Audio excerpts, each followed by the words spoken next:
Before you even do any of your videos, you want to be aware of this concept that I call the social triangle. Here's what it is. In order for you to actually show up in the news feed of your ideal clients, there are three things that you have to have in place.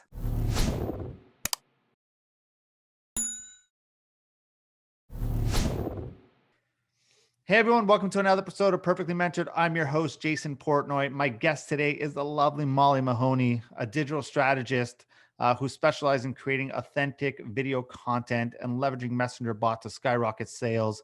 After her video reached 1 million organically, that's without ads, organically, she developed her signature Go Live and Monetize, also known as the Glam method.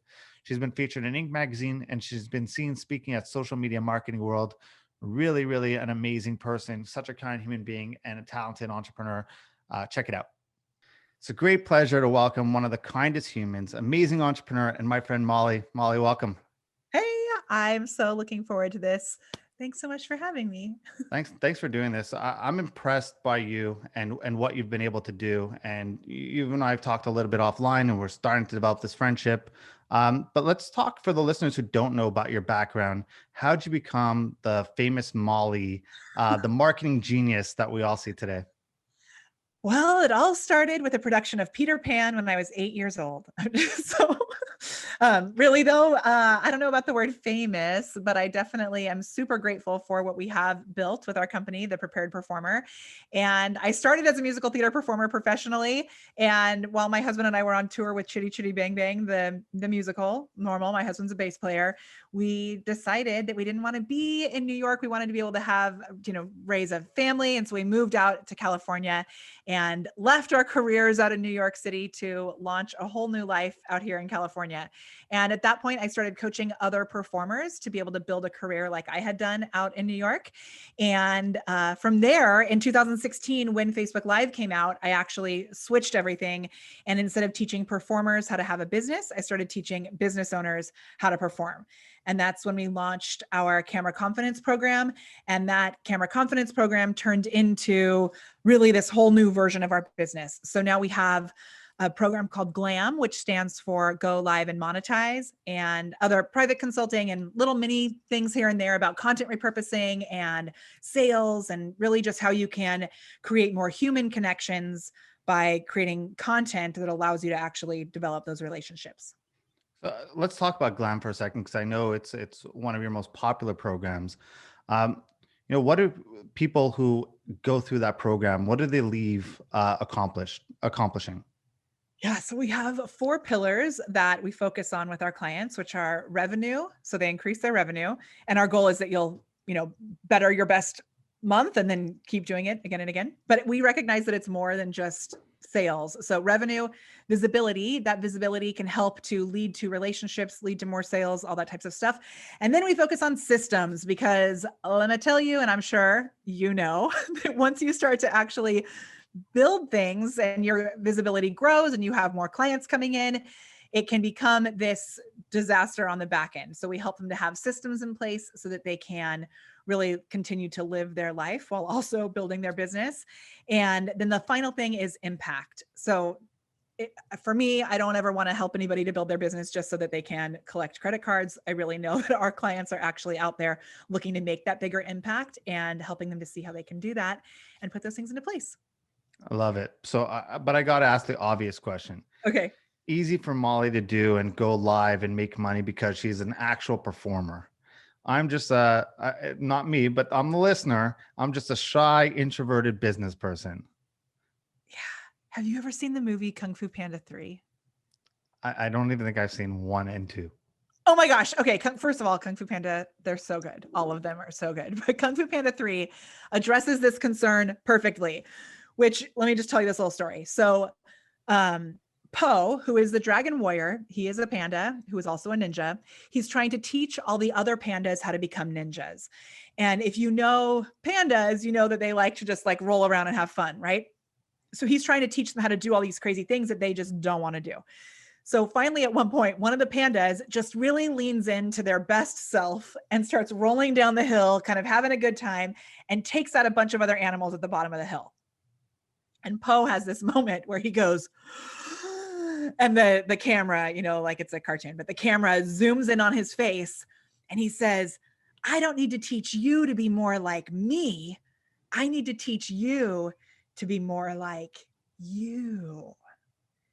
And really, that's what we're actually doing with our programs, is we're helping people to realize if you try to be like me on camera, first of all, you're going to like live you're not going to be happy, because you're going to get to your client calls once you start bringing in clients and you're going to have to pretend to be somebody else. So that's like reason number one, you just won't be happy.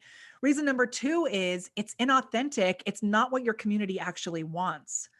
So when people see my videos and they're like, oh, she's a performer, sometimes I think they forget that I actually turn a lot of people off with how I am as a natural human, because who I am is very much, more over the top than a lot of people, where a lot of people can't handle it. So recognize your natural energy and your expertise. Just by using some of the strategies that we have and frameworks that we have, you can elevate your own natural self just a little bit, and then use some of the tools that I've pulled from working as a professional performer. But it's never really about putting on a performance. It's about being more you, and then really letting your community know that you see them.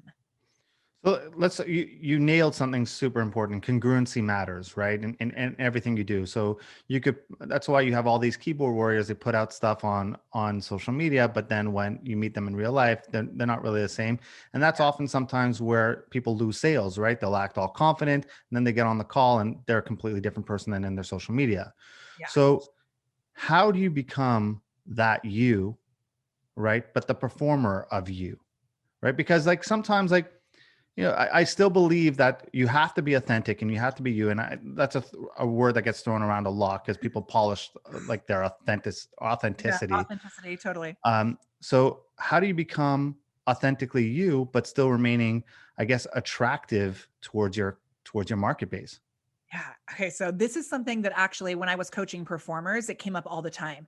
And even people who had really successful careers would go to an audition, or I'd be helping them prep for an audition. Like people with Broadway credits, I'd help them to prep for an audition when I was working as a coach, and they'd be the same amount of nerves or even more sometimes than like a little kid who had no credits at all. Right. And so I developed this exercise called the quesadilla of awesome. Have you heard of this? No. Okay. Will you do it with me? I'm in. Let's do it. Okay. So what you're going to do is you're going to take your hands like this. And if you're listening to this and you can't actually see what we're doing, we're holding our hands in like a ball, as if we have a ball in between our fingertips. So all of the benefits that you offer in your digital marketing agency and your coaching business and I don't care if you have a dance studio, whatever it is, put all of those benefits inside this ball. You got yours in there? Got it. Okay. Now you're going to take that and you're going to throw it up into the air like this. Whoosh. Whoosh. Okay, awesome. Now, all of our benefits from our businesses, they're all floating above us like Mikey TV and Willy Wonka, right? So it's all floating above us. And what are you left with? Nothing. You're left with you, which is actually everything. Right? So you're left with you. I failed. No, that was the choice I always hope people will say, but it's actually because it's more dramatic. Thank you for playing into my dramatic my storytelling. No problem. I knew the right answer. I just had to play into it to let you look good on this podcast. So perfect. Thank you. Yeah. Michael Stilzner, when I asked him that question, he said salsa, because we had talked about the quesadilla of awesome. but no, yeah. So you're left with you, which is both the most amazing, the most awesome, and the most terrifying thing. So we have to actually figure out, what is it that makes you awesome? What is it that makes you you? And so I developed this exercise called the quesadilla of awesome, which is you're going to make a list of 20 things that make you a uniquely awesome human being. And for a lot of people, they get stuck and they can't get past like maybe 3 or 4 things. So there's an acronym. It's the word SAVE, which has 5 letters. You may think it has 4, but I can't spell, so I spell wrong on purpose, like out loud, so that you get over it. So it's SAAVE. And you want to fill out a whole list of all these 20 things covering these different categories. The categories are your skill sets, the things that you're naturally gifted at, your appearance. And that's important because if you're going to be on camera or you're showing up, even if it's on a Zoom call, like a sales call, you're looking back at your own self. And so if you don't find things about your appearance that you love, your little gremlins are going to take you take you down. So it's not about what other people think about your appearance. It's about what you think about it. And then your activities. So knitting, crocheting, hiking, skiing. What are all those little guys behind you on the shelf? Those are little action figures from my childhood. Yeah, exactly. So like the action figures that you play with in your childhood, that's like an awesome example of your quesadilla of awesome being in your background of your video right there, which is great. So that's your activities, your values. And like the fact that you said you use the word kind is like, makes me so happy when you were introducing me, because kindness is one of our number one most important values. So we're clear about our values, and that helps you to attract the people that you really want to be working with. And then the E stands for things you like to eat, which may seem kind of weird, but I'm going to give you an example. I have this little thing here. So this is a really, really good trick for boosting the engagement on your personal profile. So you write the words, Brussels sprouts, yes or no, ? People go cuckoo, like crazy. I don't know if you've done this Brussels sprouts test, but if you do it, I swear to you, you're going to get so many comments. You're not going to know what to do with it. Your team's going to go crazy having to follow up with all these Brussels sprouts. And because of this, I've had 4 people send me in the mail, because this works so well. They've sent me this dish towel that says every day I'm Brussels. That's amazing. So when you take that list of those things that make up your quesadilla of awesome, you've got your list there. Then you're going to take your fingers like this, and you're just going to tap it on your chest. You can do it with me like this on your chest. And you just like read the list, and you let you like be more you. And before I do anything, we do warm-ups and like a breathing thing. And we have a whole vocal warm-up before you go on camera. Before any of that, you want to tap into who you are, so that when you click that button, you're really bringing more of you into the camera. I love all that. I'm curious though, from all your time performing and now being an entrepreneur and businesswoman, what are some of the similarities or how has being a performer prepared you for the business world? Okay. Like the number one thing that comes to mind is auditioning. Do you know much about auditioning? So a secret story is, I don't think I've ever shared this. So this is like first time public, is that I wanted to be an actor when I was in school, and I signed up for acting classes. And I don't even think most of my family, my mom for sure knows this story. And I signed up for acting classes because I had a friend who was a friend of the family who was a talent manager. And he's like, look, go to this acting school. It's a well-known school in your area. At the end, you do a monologue, and we have top agents who come and they watch, and managers, and they watch. I said, okay, cool. I went in, and it was like improv. So I remember the first time there, it was like act out an embarrassing moment that you've had without saying any words. And I remember it was like so hard for me. And I've learned, like, it gave me confidence, allowed me. I absolutely loved it. Got cast for a music video, for an Our Lady Peace music video. And I needed, I had an exam that day, and I needed an out, and I was a horrible student. And so I had to tell my parents that I was doing it. So I told my mom, and she refused to write a note to let me miss the exam and get out of the exam. And I didn't do it. And I was so embarrassed, and I never showed up to the acting class again. And I walked away. They called me, never showed up. I had a monologue from Tennessee Williams, and I never showed up. I never showed up. And that was the end of my acting dream. Man. Well, I got you. Yeah. So I understand the auditions. Yeah. Yeah. So, and now you're here, like doing videos, right? So you're finally living out the career. You can tell your mom. Yes. Thank you. Yes. So this is it, Mom. This is what you got. Yeah. But that feeling of, and when you are really out there, like fully committed to being a professional actor, you have to go to so many auditions. And in New York, you actually, and some things have changed over the years, but when I was there, you had to actually wait outside sometimes at like 6:30 in the morning in this huge line of people before you could even get into the building. And, in LA, like at least you can be in your car. In New York, sometimes it's like in the snow or the rain, right? So it is like full commitment. Once you actually get in and you get the chance to be able to audition, you get no feedback. It's like, okay, great. Well, our people will call your people or whatever, right? You like you pour your heart out, you leave, and then you have to just go into this waiting period. And so it forces you to develop a really, I was going to say a thick skin, but it's more of like, it forces you to develop faith and drive that I think a lot of people miss as an entrepreneur, because they allow themselves to just kind of give up on things that they don't see an instant result. I love that. And I guess it's also, you now need to sell yourself to clients, right? So the Oh same way my you have to gosh. sell yourself to other people, it probably helped you with pitching yourself. Yeah. Yeah. I mean, in so many ways. And I think there's like lots of little nuancy type things also, but that initial drive is like probably the biggest. But then there's all different things from technique wise and relationship building and networking and just staying committed and empathy. Like when working on copy and how to connect with your ideal client, sometimes my clients will be like, oh my gosh, I don't understand how you come up with this content so fast. But it's really putting yourself in somebody else's shoes. It's almost like you're putting on a character that you would be doing in a course. I was going to say in a program, like in a class. I said course. That's not even what I meant to say.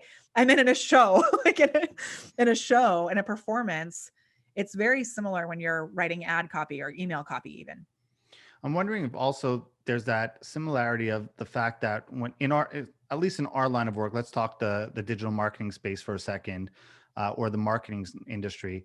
There's so many people doing it that sometimes you could feel as if like you're a bit lost. But the same way when you're auditioning, you're sitting in a room with like hundreds of people who want the same part as you as well. So you're like, you have to go over the same odds of like, why are they going to hire me? There's a million different ad agencies out there. There's a million different like whatever service you're in, you could say that about anything. Same way from auditioning, why would they hire me? I'm sitting next to this person. She was the lead in that play, and now she's here, right? So you still have to get over that type of insecurity and develop that confidence. Well, and that's where I think it goes back to that quesadilla of awesome thing, because it's like we can get into a place where we're trying to be something that somebody else wants us to be, but we'll never know what they actually want us to be. So you might as well just be yourself and hope that that's the thing that matches up for like what they actually need, right? A cleaned up version of yourself, right? Like if you're like still clean yourself up a little I bit. mean, yeah. You're Yeah, wear like you care, I like to say. I exactly. mean, I don't always wear hoodies on my videos, but I like put this one on because I was cold and I was glad you had a hoodie on with me so No, we no could problem. be in our hoodies together. I knew you were wearing a hoodie, and I was actually wearing a suit, but I wanted to make you feel comfortable, so I actually got dressed down for Thanks. to make you comfortable. I'm It's glad. all about the guest feeling I'm wearing comfortable. a hoodie. I'm also wearing like an actual dress and sweatpants underneath my dress right now, which is like the weirdest combination ever, but that's okay. Doing this podcast and doing more videos, I've had to develop a thick skin of seeing myself on camera, and you talked about that, right? And one of the things, and I started to slowly understand that no one cares, right? Like they're not watching this podcast to stare at me and wonder what I look like and what I'm wearing. They care about the guests or the content I'm saying. How true is it that the insecurities you see about yourself, right? Most people don't even realize you see way more of your own insecurities than other people will pick up on. Yeah, I mean, I definitely think we see way more of our own for sure. Like to be totally clear, I don't know what is on my shoulder right here, but as soon as we started, I noticed this thing was on my shoulder and I don't, you'll be able to go back and watch now that I went and like tried to pull it off, but I think it's like hair dye or something. Cause like I dyed my hair blue and but no one else probably even noticed it until I saw it. And then if I let that spiral me into some sort of thing where I'm like, cover up the weird thing on your shoulder, that's going to be way more distracting than if I just stay focused on my intention here in the conversation. So it's also similar to when you're on stage, if a prop like falls on the ground and you spend all this time trying to deal with it, as opposed to just staying in the moment, like where your attention goes, other people will follow. So I'd agree. It's much more in our head. I will say also though, there are times where you'll get like a comment from somebody. Like it's actually weird to me that this happens because this isn't something that I was really insecure about until people started commenting about it. But I've had, I mean, out of, our videos have reached millions of people, probably millions of comments, thousands and thousands of comments, hundreds of thousands of comments over the years of us doing this. And there's like 3 comments I could think of out of all of those that have been around this one central thing that messes with me sometimes. But if you look at the numbers of it, it's like ridiculous to think of all the positive comments compared to these 3 negative comments. So I've had people comment about my lisp, which is not even something that I mean, as a vocal coach, obviously I'm very aware of how we speak, but I've had dentures since I was 12 years old, which most people don't know. And I'm not like talking about it. I mean, I used to be able to take them out on a retainer. Like I don't have teeth. So the fact that I'm able to do what I'm doing with all of the oral surgery that I've had over the years, it's something that most people wouldn't be aware of. And so when they comment, like someone recently said, this annoying human, it was like the craziest thing. This annoying human is going to be hidden today. I'm tired of your content. Your lisp is annoying, or something like that. I don't know. It was crazy. I think there was some compliment in there also. I was like, okay. But what we do with those comments is we spin these stories where anytime I say the letter S, now I'm like, well, hyper aware of it, right? But I can't let that overtake the hundreds of thousands of positive impacts we've made on the world. So you yourself, and then you've helped hundreds of people, do a great job monetizing through video. And we'll talk about that in a second, because I do want to get tactical. But I'm just curious, do you think the scrutiny is a lot worse for females than it is for males? I don't know, because I used to think that the confidence piece was harder for females than it was for males, like about, at least when it comes to like what you look like on camera. But one of my very first private clients was actually a awesome man who had an agency that was they were doing very well in their agency. And I remember being surprised when he was like, I just don't like the way that I look on camera. Cause to me, there was like nothing that he could have not liked about how he looked on camera. And it was a big wake up call for me to realize it's something that is a human thing that happens. No, but not self scrutiny. Scrutiny Yeah. from like. I know it. So I was just like clarifying Yeah. that piece though first, but then when it comes to scrutiny from others, I wonder sometimes maybe if people are more likely to comment about the way, no, I think you're right. I was going to say at first, like, I think maybe people might be more likely to comment because they think a guy has like tougher skin than a woman might. But I think there are more, this is going to sound weird, but this is what's coming to mind. I think there's more varied versions of how women show up on camera, unless we go into like drag, which I have some awesome friends who do live videos in drag and they are amazing. But I think when you look at like the different varying of like, there's some women who show up wear no makeup at all. There's some women who show up and wear much more makeup and have like crazy colored hair. There's just, I think there's more of a variation between the way that women show up on camera compared to how men show up on camera. Maybe that's not true. Or do you feel like it's the variations that they feel they need to show up on camera? Like more women feel they need to polish up versus men who are, I mean, a man gets ready in 5 minutes. My wife gets ready in whatever amount of time, right? Yeah. So I think it's definitely something that is like that's more of an internal thing again. yeah. That, I mean, I'm surprised on Clubhouse how many people say like, oh my gosh, I'm just so glad I don't have to put makeup on. I don't have to do all these different things, where I actually do videos without makeup on a lot, like in my bathroom with wet hair, or even like as I got a new camera and I've been playing with it. I've been showing up here with wet hair, no makeup on, and like doing my makeup on camera. But I know there are a lot of people who definitely aren't comfortable with that. And I think the age thing also, like, it seems across society that it's more acceptable for a man to be salt and pepper or whatever, and it seems like, it's distinguished. Whereas for me, like I have a few friends who are just like few women friends who are solid gray and I'm obsessed and they're like so gorgeous. But I think across society, it's something that we could be doing better at. I don't know. Let's shift gears. I want to get tactical for the audience a little bit on how they could begin to start cashing in and generating revenue or leads or clients through the power of video. What are some of your tips for that? Okay. Trying to think. I'm going to give you. Okay, I'm going to start with the social triangle. There's so much I could share that I went like a couple different directions. The social triangle is before you even do any of your videos, you want to be aware of this concept that I call the social triangle. Here's what it is. In order for you to actually show up in the news feed of your ideal clients, there are three things that you have to have in place. The first is you have to actually show up. Like you have to put content out. You have to actually be there as a human. I believe that, it's fine to pre-schedule all your content and hire somebody to do that. But at some point you have to someone from your team has to actually show up as a human as well. So you have to actually be there. The second thing is your client has to actually be on the platform.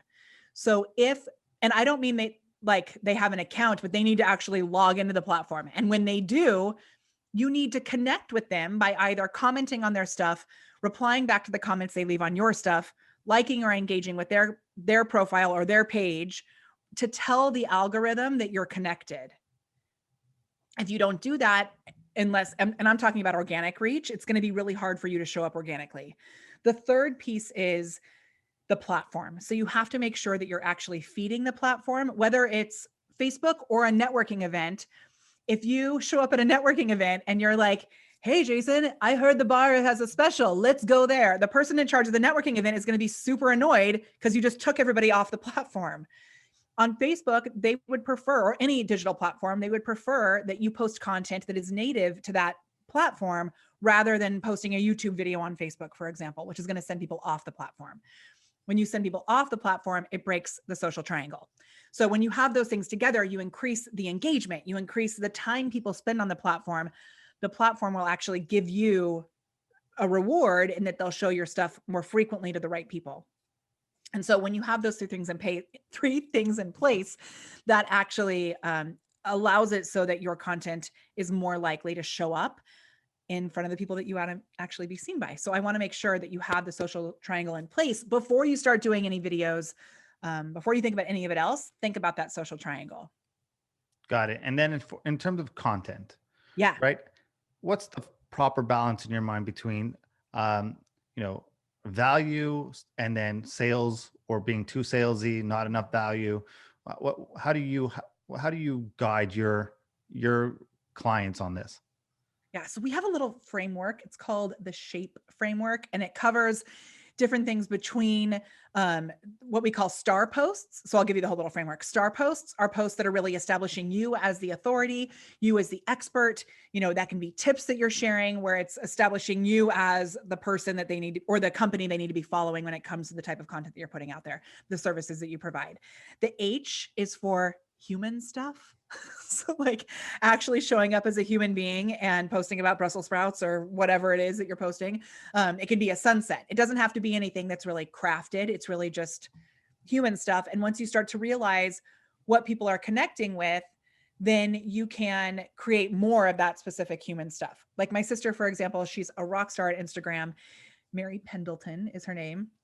And she posts about coffee creamer, not about coffee, but coffee creamer. And it's become this very specific thing that she talks about. So that's the human stuff.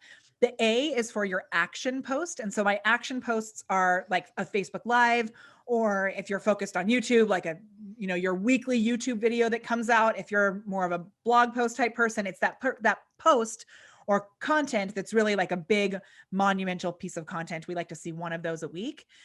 And then the P is for your promotional stuff. So if you look at that, SHAPE, that's 1/5 of your content is promotional. Back to the question that you asked. And that's going to be straight to an offer, straight to a lead magnet, or something with a call to action that's moving them to the next step.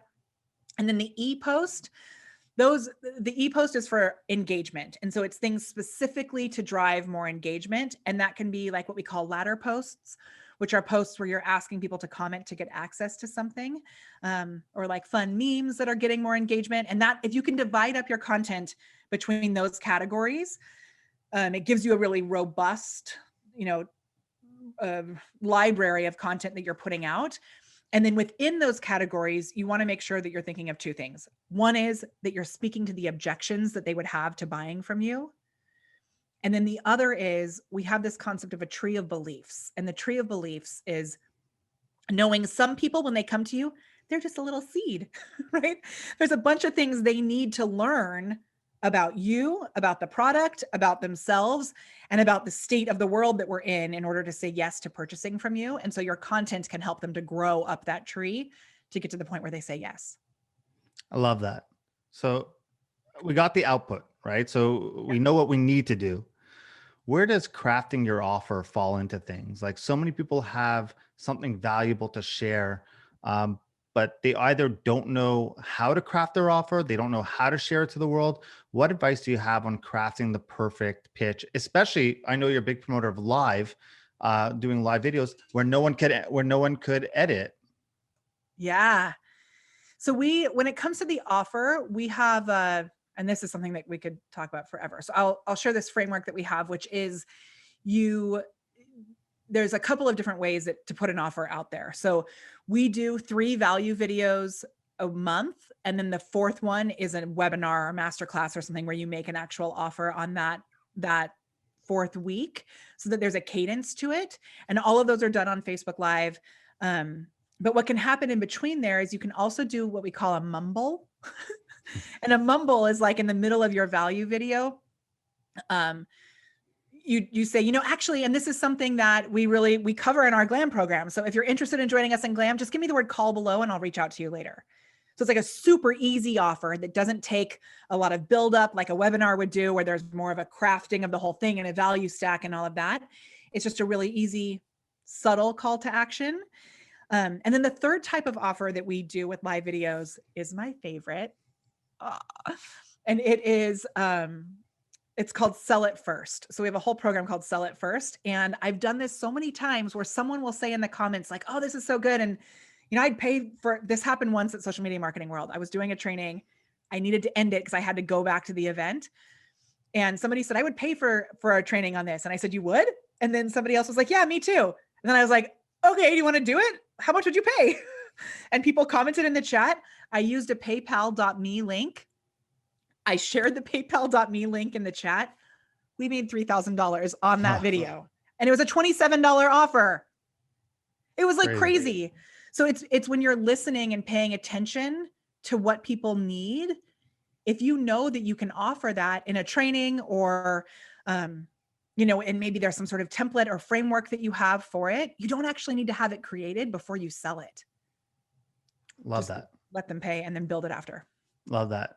I mean, but when it comes to lives, what should people be talking about? Because I think the biggest thing people will come up with is not only what do I talk about on a live, because otherwise I don't want to read off a script the whole time. I want to go live. And what if no one shows up? Yeah. Oh my gosh. Did you know it can even be better if no one shows up? Did you know that? If you have freer probably. Well, if you have a proper framework in place and you trust that you're building a library of content, then the replay, you can turn it into an ad, you can share it as a watch party, you can do all this stuff with it. Sometimes when you're first getting started, if you get a lot of people there live, you're like, oh my gosh, and your comments, and then it's like makes it really hard to repurpose. So first, I would say if you don't have a lot of people showing up, trust that if you follow the system I'm about to explain, they will start to show up. So we have a system called the Map to Millions, which includes 3 different pieces. It's the APR, which is announcing that the video is happening. So you're going to tell people that it's happening. And I'm doing this because I have like a infographic where it shows everything on the left-hand side. I'm imagining the infographic in your life. So you're going to tell people it's happening. So that's with an email, with a SMS, if you have a text message list. You're going to do a Facebook event. You're going to do a post about it on Instagram. You're going to do a post with a comment growth tool. So we use messenger bots where people comment below a post in order to get access to a reminder about the video that's coming up. So you do all these things to announce the video. A lot of people don't announce that they're going live, and then they get mad that the algorithm didn't just tell everybody. You have to give them a chance to be able to know that the video is happening. Then the P is that you pretend that they're there, even if they're not. And we call it a Mr. Rogers style conversation. So Mr. Rogers didn't say, "Hey, everybody in the neighborhood." My Alexa or portal just went off. I don't know what I just did, but it's talking back to me. That was weird. Okay, I think Mr. Rogers might get triggered somehow by my portal, but he didn't say, "Hey," did I? I don't know what just happened. Okay, he said, "Hey, neighbor," right? He didn't say, "Hey, everybody in the neighborhood." So you start by speaking to one person and you don't say, "I'm going to wait for everybody to get here," right? You just jump right into connecting with them and say, "Are you looking for ways to drink more water? I know it's hard to remember to drink water, but I found some really great tips that are going to help you to be able to drink more water," whatever it is, right? You tap into the problem, let them know you have a solution coming, ask for engagement, to shares, that kind of stuff. Ask them to comment for some sort of show notes, things like that. So you're getting those interactions in the very beginning. Then introduce yourself. So the introduction of yourself is like 5 steps in. And then there's a whole plan for how to actually deliver the content so that it's bullet pointed so that you can powerfully repurpose it after the fact. And that's the R, which is the repurpose. So announce, pretend, repurpose. Love it.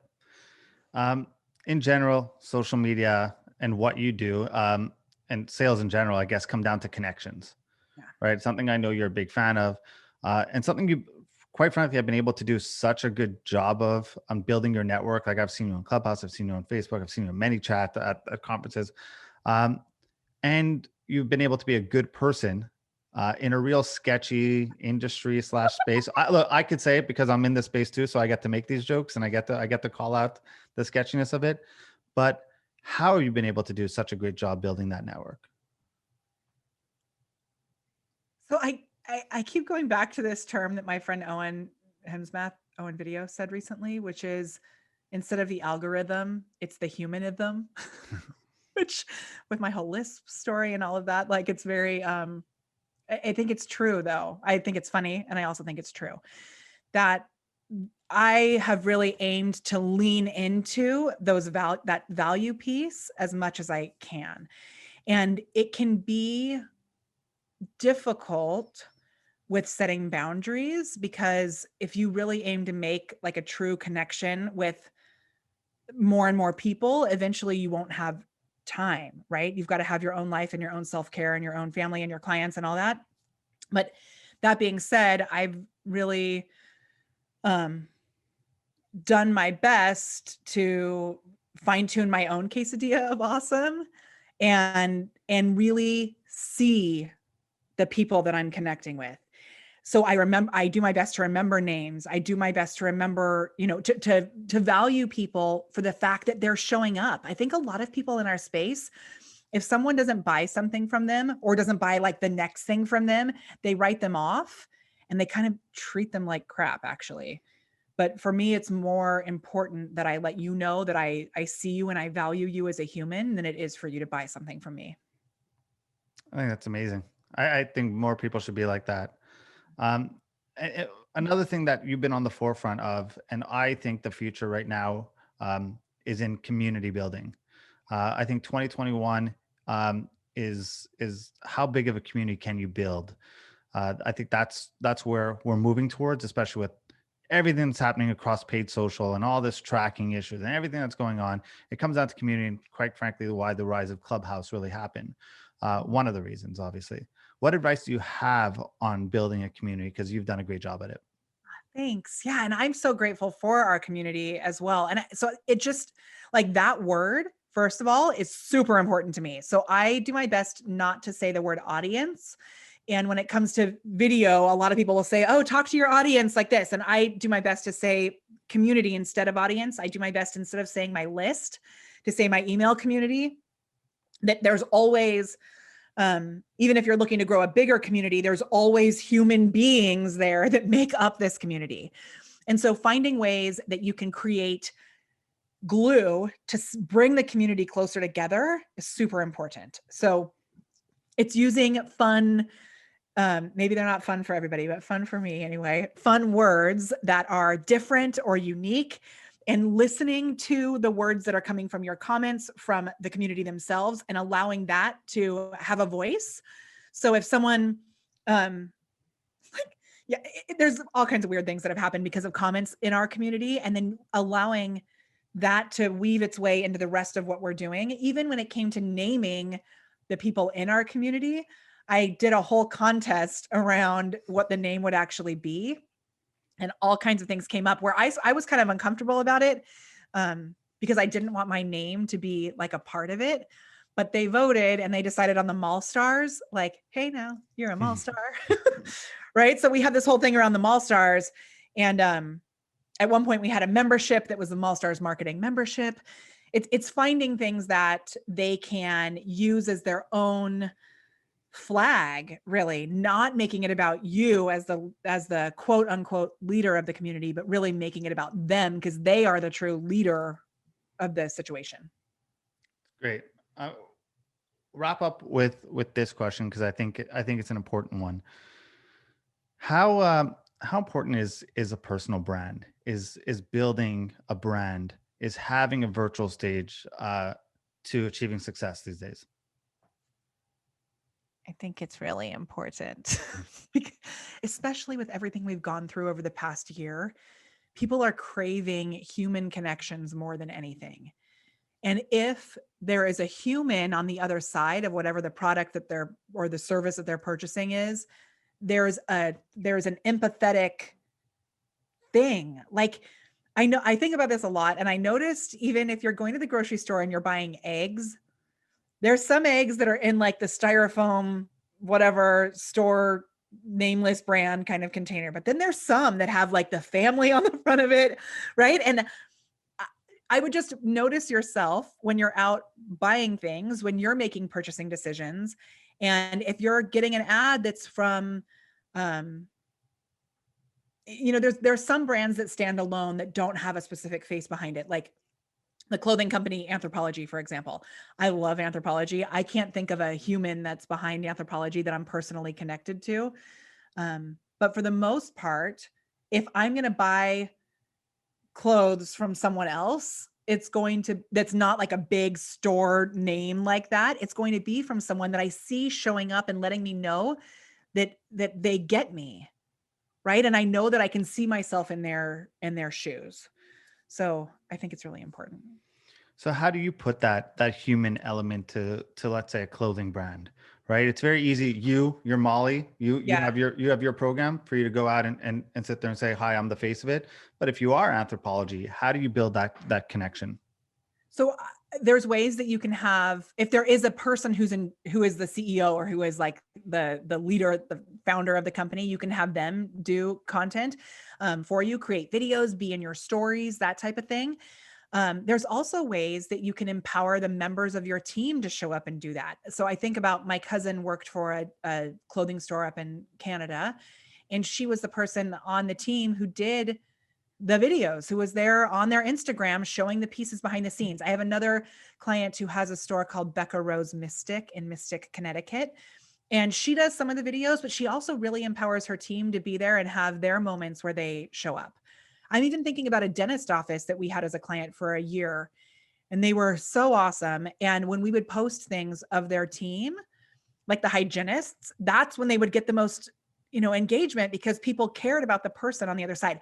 That woman from Walmart, oh my gosh, I will find it and I'll send it to you so you can include it like in show notes. But there's this woman who works at Walmart who has become like a crazy superstar because she, on their Walmart page, I don't even know which state it's in, but there's these super funny videos of her like in her Walmart. I mean, there's videos and photos, but her in her Walmart uniform, like posing with Grumpy Cat. I think that's like how it started, because she kind of looked like Grumpy Cat in the photo. But then from there, they've done all of these funny things, and it's like blown up that Walmart Facebook page, which is not something that would usually have such an emphatic reaction to. So I think it's really I think brands need to embrace that, right? A lot more. Like too many of them are too rigid, too stuck in their ways, being like, no, we can't have any of that. That's not what we stand for. Yeah. But maybe there's a way that you could have micro influencers who are creating content on behalf of your brand on their channels. I you know, agree. yeah. Molly, thank you so much for doing this. For the people who want to reach out, they want to learn more, they love what you have to say. How can they find you? Yeah.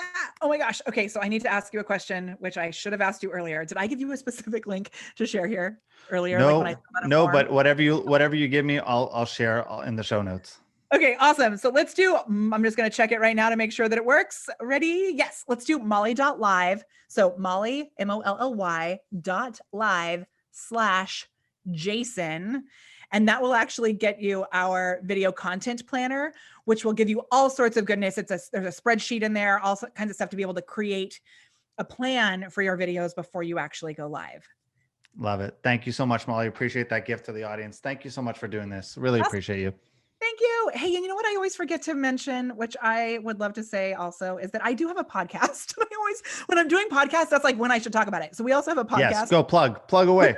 Thank you. Which is called the Go Live and Monetize podcast. So Glam, Go Live and Monetize. And there's a briefing version of it and a full version of it. And I always forget to tell people it's there because I'm so focused on going live. But We'll put in the show. We'll link to your podcast in the show notes too. Awesome. Thank you. Thanks, Molly.